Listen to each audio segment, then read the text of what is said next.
اور اگر ایران کی بات چیت یورپین یونین کے ساتھ شروع ہوتی ہے جس طریقے سے آپ انڈیکیٹ کر رہے ہیں تو وہ کبھی بھی امریکہ جو ہے وہ اس کو اپریشیٹ نہیں کرے گا یا اس کی خوش دلی کے لیے نہیں ہوگا بلکہ اس کو اس کی تکلیف ہوگی. بالکل صحیح کہہ رہے ہیں آپ. اور اس کا تو مطلب یہ ہوا کہ امریکہ کے لیے ایک اور امبیرسمنٹ ہوگی اور امریکہ ڈیفینیٹلی اس وقت دور ہو گیا اپنے اتحادیوں سے اور اتحادی بلکہ اس سے دور ہو گئے جس میں نیٹو بھی شامل ہے جس کا آپ نے بھی ذکر کیا. بہت بہت شکریہ جنرل صاحب, تھینک یو ویری مچ, آپ نے اپنا قیمتی وقت ہمیں دیا. ناظرین یہاں پہ ہم لیں گے وقفہ, اس کے بعد اپنے اگلے مہمان کے ساتھ پھر حاضر ہوتے ہیں. ویلکم بیک ناظرین, ایک دفعہ پھر خوش آمدید کہیں گے آپ کو programme News One tonight میں. اور اس وقت ہمیں ویڈیو لنک پر جوائن کر رہے ہیں ڈاکٹر منور حسین صاحب, ماہر عالمی امور ہیں. خوش آمدید کہتے ہیں ڈاکٹر صاحب آپ کو. ناظرین اس وقت جو کشیدگی ہم گلف کے اندر دیکھ رہے ہیں اس کے اندر کچھ ایک امید کی کرن پھر جاگی ہے اور ثالث متحرک ہوئے ہیں اور ثالثوں کا یہ کہنا ہے کہ 10 روزہ جنگ بندی کی جائے دوبارہ, اور اس پہ ایران نے بھی اس کی تصدیق کی, امریکہ نے بھی تصدیق کی ہے کہ ہاں جی یہ پیش رفت ہو رہی ہے. پاکستان میں آج سکندر مومنی صاحب جو ہیں وزیر داخلہ ایران کے, وہ تشریف لائیں گے اپنے وفد کے ساتھ اور اس کے بعد ہم دیکھیں گے کل کی ڈیولپمنٹ کیا ہوتی ہے. لیکن جو رائٹرز کی رپورٹ آئی ہے وہ بڑی تہلکہ خیز رپورٹ ہے جس کی سینٹ کوم نے بھی تصدیق کی ہے. ایرانی حملوں میں امریکہ کو خاطر خواہ نقصان ہوا ہے. اردن کی بیسز کے اوپر ان کے ہیلی کاپٹرز اور ان کے ریڈار اسٹیشنز اور ان کے ایسٹس جو ہیں, جو پلیٹ فارمز ہوتے ہیں, جہاز وغیرہ ہوتے ہیں, وہ ان کو نقصان پہنچا ہے. یعنی کہ اتنی پریسیجن اسٹرائکس ہیں ایران کی جس کی وجہ سے ایران کی طرف سے امریکہ کو خاصا نقصان پہنچ رہا ہے. اور دوسری طرف امریکہ کا بھی دعویٰ ہے کہ انہوں نے ایران کی بہت ساری جو نیوی کی بوٹس تھیں ان کو تباہ کیا, ان کا ریڈار اسٹیشن تباہ کیا. ڈاکٹر صاحب کیسے دیکھتے ہیں آپ اس ڈیولپمنٹ کو, اور یہ جو بیانات آ رہے ہیں, رائٹرز کی رپورٹ بڑی انٹرسٹنگ ہے اور امریکہ کے لیے تو بڑی پریشانی کی بات ہے کہ ایران کا جواب ان کے اوپر بڑا قہر بن کے ٹوٹا.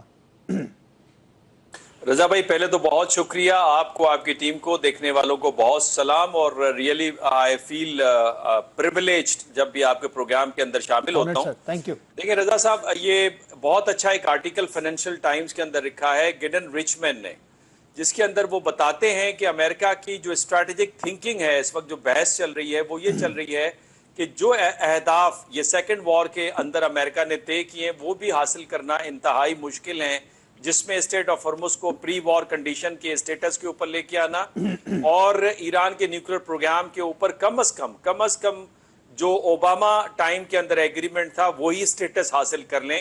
وہ سمجھتے ہیں کہ یہ بھی کافی مشکل ہے. رابرٹ پیپ جو ہیں انہوں نے 20 سال امریکن جو ایئر اسٹرائک ہیں, ایئر بمبارڈمنٹ ہے ایران کے اوپر, اس کے ماڈل کے اوپر کافی سٹڈی کی ہے 20 ایئرز, اور وہ یہ سمجھتے ہیں کہ یہ انتہائی خون ریز ایسکیلیشن ٹریپ کے اندر امریکہ پھنسا ہوا ہے اور امریکہ اپنے اہداف کو حاصل نہیں کر پائے گا. اب آپ نے رائٹرز کا خود بھی ذکر فرمایا کہ جس پریسیشنز کے ساتھ اسٹرائک کیے ہیں ایران نے, اسپیشلی جارڈن کے اندر اور سیرین جو امریکن ایئر بیسز, بیکاز خطے میں جتنی بھی ایئر بیسز تھی وہ ڈسمنٹل تھی, وہاں سے امریکن میرینز کو شفٹ کیا گیا تھا اس بیسز کے اوپر کہ یہ محفوظ ہیں.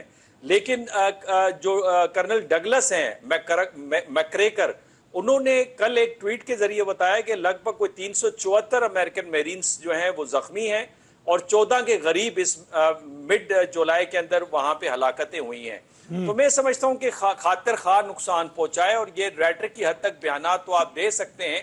اور پھر سب سے بڑی بات یہ ہے کہ جو پبلک اوپینین دیکھیے نا, یعنی جو اسپین نے ورلڈ کپ جیتا ہے اور جو باڈی لینگویج ہے اسپین کے کھلاڑیوں کی پریزیڈنٹ ٹرمپ سے ملتے ہوئے, اور پھر ٹائم اسکوائر کے اوپر جو اسپین کے سپورٹرز نے مظاہرہ کیا ہے, خوشی کے نعرے لگائے اور اس میں فلسطینی جھنڈوں کا لہرانا اور غزہ میں اسپین کے جھنڈوں کا لہرانا اور وہاں پہ جشن منانا اور ایران کے اندر اسپین کی فتح کو منانا, یعنی یہ سگنلنگ کر رہا ہے کہ اس وقت جو پبلک اوپینین ہے انٹرنیشنل کمیونٹی کی وہ بھی امریکہ کے حق میں نہیں ہے. بہرحال یہ خوشائن خبر ہے. اور پاکستان کے بارے میں دیکھ رہا تھا کہ انتہائی اہم جو تھنک ٹینک ہے امریکہ کا, اس کے ایک ریسرچر جو کہ اسٹیبلشمنٹ امریکن اسٹیبلشمنٹ کے بہت قریب ہیں, وہ یہ سمجھتے تھے کہ پاکستانی پرائم منسٹر کی امبیرسمنٹ ہوئی ہے اگر یہ میمورنڈم آف انڈرسٹینڈنگ کامیاب نہیں ہوا. لیکن انہیں سمجھنا چاہیے کہ پاکستان یہ کسی پیسے کی خاطر نہیں کرتا. پاکستان امن, علاقائی امن اور انٹرنیشنل پیس اینڈ اسٹیبلٹی کے لیے کرتا ہے جو کچھ کرتا ہے, اور پاکستان کا ایک ٹریک ریکارڈ ہے اس معاملے کے اوپر.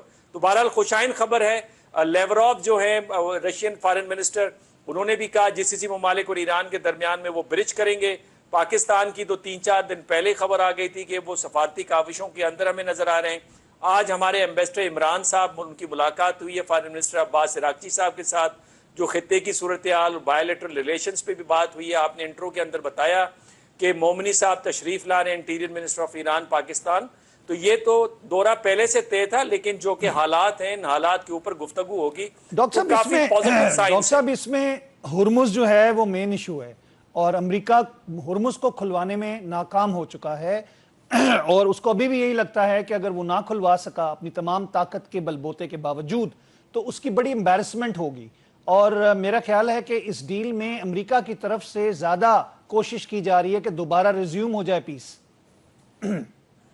یہ بہت خوش آئین ہے. دیکھیں نا, دیر آئے درست آئے. میرا یہ خیال تھا, میرا پہلے دن سے نقطہ یہ تھا رضا بھائی, کہ جو ایرانی ویسلز کے اوپر حملہ تھا, جو قطری اور ایک اور, وہ نہیں ہونا چاہیے تھا. لیکن اگر ہوا تھا تو اس کے بدلے میں امریکہ کو بھی 2 ویسلز کو ٹارگٹ کرنا چاہیے تھا. امریکن جو رسپانس تھا وہ ڈسپروپورشنیٹ تھا اور اس نے ڈیریل کر دیا تھا. اٹامک اور پلانٹ ایران کے جو اندر جو انڈر کنسٹرکشن اٹامک پلانٹ ہے, یا وہ جو انرجی کا ریسورس کے لیے انہوں نے بنانا تھا, اس تک پہ اٹیک کر دیا امریکہ نے. جی ایگزیکٹلی. اب دیکھیں نا, اس سے پہلے کی جو جنگ تھی اس میں لگ بھگ کوئی 270 سے 300 بلین ڈالر کا ایران کا نقصان ہوا تھا. تو اب بھی تقریباً 10-15 بلین ڈالرز کا تو ہوا ہوگا, اسٹیمیٹ آ جائے گا. لیکن امریکن فائر پاور, حقیقت یہ ہے کہ امریکن جو فائر پاور ہے وہ تو بے تحاشا ہے, لیکن ایمونیشن کہاں سے لائیں گے؟ اس وقت جو ایمونیشن کا اسٹاک تھا وہ تقریباً ڈپلیٹ ہو گیا. اور امریکہ میں جو ایک نئی بحث چلی ہے وہ یہ کہ اگر اس موقع سے فائدہ اٹھاتے ہوئے چائنا تائیوان پہ چڑھائی کر دیتا ہے تو امریکہ تائیوان کو کس طرح ڈیفینڈ کر پائے گا, بیکاز ایمونیشن ان کے پاس موجود نہیں ہے. اور پچھلے ہفتے انہوں نے ایمرجنسی میٹنگ کال کی جس کے اندر سارے انڈسٹریل کمپلیکسز کے آنرز کو منگوایا کہ ایمرجنسی میں ایمونیشن کو پیدا کریں. اور دوسرا, ایک میں آپ کو اور امپورٹنٹ بات بتاؤں کہ جو دوسری جنگ عظیم تھی اس میں جاپان ایک امپیریل پاور تھا, امریکہ پاور تھا, لیکن امریکہ نے جنگ اس لیے جیتی تھی کہ امریکہ کے پاس جو لاجسٹک کی پروڈکشن تھی وہ جاپان سے 10 یا 100 گنا زیادہ تھی. آج اگر ایران 100 بیلسٹک میزائلز پیدا کرتا ہے تو اس کے مقابلے میں امریکہ کے جو انٹرسیپٹرز ہیں وہ 25 پیدا کر سکتا ہے ایک مہینے کے اندر. تو بڑا گیپ ہے. اور اس صورت میں جب آپ غزہ میں بھی آپ نے استعمال کیے, اسرائیل کو بھی دیے, یمن میں بھی استعمال کر رہے ہیں, یوکرین میں بھی استعمال ہو رہے ہیں, اور اب ایران کے اندر, تو بڑی سیریس کنڈیشن ہے. میرا خیال ہے یہ ریشنل ہے اس وقت اپروچ امریکنز کی. اللہ کرے اس کے اوپر رکے. ماضی کی طرح جو 6-7 تجربے ہوئے ہیں جس میں وہ بات چیت کے بعد یکدم حملہ کرتے ہیں اور سمجھتے ہیں کہ ان کا اسٹیٹس گلوبل پاور کا متاثر ہو رہا ہے تو لہٰذا حملہ ہی کریں, وہ اس سے وہ باز رہے. ان کو نکلنے کا یہ بہترین راستہ ہے. اور آخری پوائنٹ آپ کے سامنے رکھوں کہ جیفری سیکس جو ہیں وہ یہی بات کہتے نظر آ رہے ہیں کہ امریکہ نکلے اس جنگ سے, ایگریمنٹ ہوتا ہے یا نہیں ہوتا, یہ ٹریپ ہے امریکہ کے لیے. امریکہ کے حق میں بہتر ہے کہ یہاں سے نکلے اور اپنی انرجی کو بچائے. ڈاکٹر صاحب, جے ڈی وینس نے بڑی جسے کہتے ہیں نا وضاحت کے ساتھ بیان دیا ہے اسرائیلی لابی کے حوالے سے, اور ان کو بڑا تنقید کا نشانہ بھی بنایا جا رہا ہے. اسرائیلی سوشل میڈیا جس کا الزام نیتن یاہو نے پاکستان پہ لگایا تھا وہی کام وہ خود کر رہا ہے, اور پروو ہو رہا ہے کہ جی ہر کسی بیسمنٹ کے اندر پاکستان کے سوشل میڈیا انفلوئنسرز جو تھے امریکہ اور اسرائیل کے تعلقات کو خراب کر رہے تھے یا کوشش کر رہے تھے. آج یہ ثابت ہو رہا ہے کہ اسرائیل اسلام آباد ٹاکس کو خراب کرنے کے لیے اپنی گیم کھیلتا رہا اور کھیل رہا ہے. یہ جے ڈی وینس کہہ رہے ہیں, یہ وزیر اعظم پاکستان نہیں کہہ رہے, یا پاکستان کا کوئی اینالسٹ نہیں کہہ رہا. ان کے اوپر دباؤ کتنا ہے یہ بھی انہوں نے بتا دیا. تو اس صورتحال میں تو اسرائیل کی پوزیشن واضح ہو گئی ہے کہ وہ اسپوائلر ہے. بالکل آپ نے بجا فرمایا. اب یہ بھی ہمیں نظر میں رکھنا چاہیے رضا صاحب کہ جے ڈی وینس کے پیچھے تقریباً جو امریکن جینزیز ہیں 50% آف امریکن پاپولیشن ہے وہ ان کی سپورٹ میں پیچھے کھڑے ہیں. ماگا کانسٹیٹوئنسی ان کی سپورٹ میں پیچھے کھڑی ہے, اور جو بلینئرز لائک ایلان مسک ہیں وہ بھی ان کی سپورٹ میں پیچھے کھڑے ہوئے ہیں. تو اس ساری صورتحال میں سمجھتا ہوں جے ڈی وینس صاحب کو بھی ایک خاص سپورٹ حاصل ہے. اور پھر ہمیں یاد رکھنا چاہیے کہ جب اس جنگ کا آغاز ہوا تھا تو پینٹاگون میں 32 کمانڈرز نے ریزائن دیا تھا, جو گینٹ نے ریزائن دیا تھا, تلسی گبارڈ نے ریزائن کیا تھا. تو یہ سارے جو معاملات ہیں اس میں یہ واضح طور پہ جے ڈی وینس صاحب ایک خاص اہم طبقے کی نمائندگی کرتے ہیں. اور یہ پہلی مرتبہ ہوا ہے کہ اسرائیل کے حوالے سے کوئی وائس پریزیڈنٹ جن کا ابھی پولیٹیکل کیریئر ہے اور وہ کھل کے بتا رہے ہیں کہ اسرائیل کیا کرتا رہا ہے, جس کی خبر پہلے ٹکر کارلسن دیتے رہے, اینا کیسپیرین نے اس پہ گفتگو کی,